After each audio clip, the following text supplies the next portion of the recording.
ஒரு கிராமத்தில் தங்கவேலு என்ற விவசாயி வாழ்ந்து வந்தார். அவர் எப்போதும் மற்றவர்களுக்கு உதவுவதில் மகிழ்ச்சி அடைவார். தங்கவேலுவின் பக்கத்து வீட்டில் செல்வம் என்ற ஒரு சிறுவன் இருந்தான். செல்வம் மிகவும் புத்திசாலி, ஆனால் அவனுக்கு மற்றவர்களுக்கு உதவுவதில் விருப்பமில்லை. ஒரு நாள் கிராமத்தில் பெரிய பருவமழை பெய்தது. தங்கவேலுவின் வீட்டில் தண்ணீர் நுழைந்தது. எல்லோரும் தங்களுடைய வீடுகளில் தண்ணீரை வெளியேற்ற பிஸியாக இருந்தனர்.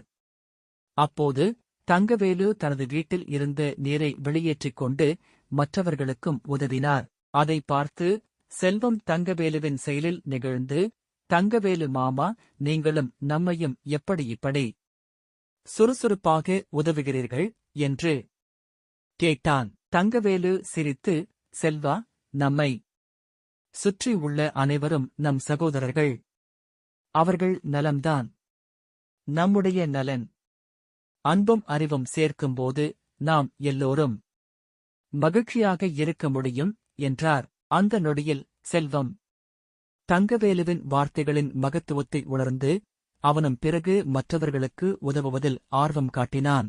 நடைமுறை வாழ்வில் அன்பும் அறிவும் சேர்ந்தால் நாம் மட்டும் அல்ல, நம் சமூகமும் முன்னேறுகிறது.